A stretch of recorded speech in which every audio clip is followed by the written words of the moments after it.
প্রবাসী বাবার সাথে প্রথম দেখা শিশু রাফির, অথচ প্রথম দেখাতেই শেষ বিদায়। কারণ প্রবাস থেকে বাড়ি ফিরেছে বাবার নিথর দেহ। অনাগত সন্তান রাফিকে 6 মাসের গর্ভে রেখে 2025 সালের 6 মার্চ সৌদি আরবে পাড়ি জমান মুরাদ শেখ। সেখানে জুবাইল শহরে একটি প্রতিষ্ঠানে গাড়ি চালক হিসেবে কাজ করতেন তিনি।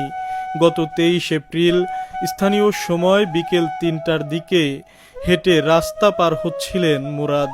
হঠাৎই দ্রুতগতির বেপরোয়া একটি বাস চাপা দেয় তাকে। এতে ঘটনাস্থলেই প্রাণ হারান মুরাদ। আজ 9 মে সকালে তার মরদেহ নিজ বাড়িতে এলে স্বজন ও প্রতিবেশীদের কান্না আর আহাজারিতে ভারী হয়ে ওঠে আকাশ বাতাস।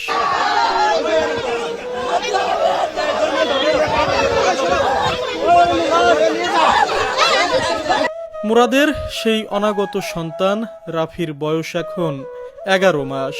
দীর্ঘ প্রতীক্ষার পর প্রথমবারের মতো দেখা হলো বাবা ছেলের।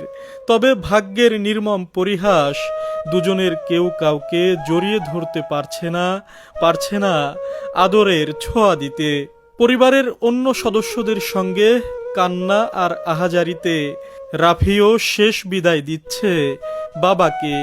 কে জানে বাবাকে বলার জন্য কত শত কথা জমে আছে ছোট্ট রাফির মনে, কিন্তু সেই কথাগুলো আর কোনোদিনও বলা হবে না তার।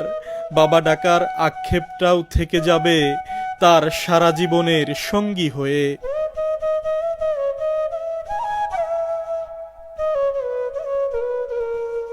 বাবাকে হারিয়ে কান্না আর আহাজারি থামছেই না মুরাদের 13 বছর বয়সী মেয়ে মাইশা আর 7 বছরের মেহেরিমার।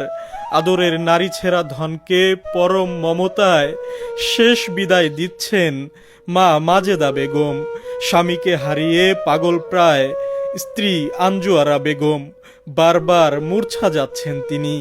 আদরের ভাইকে হারিয়ে বোনদের আহাজারি কাঁদিয়েছে উপস্থিত সকলকেই।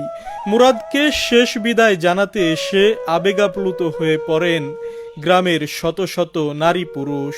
কাকার 3টা বাচ্চা, বড় মেয়েটার 13 বছর আর ছোট মেয়েটা ওর বয়স 7 বছর।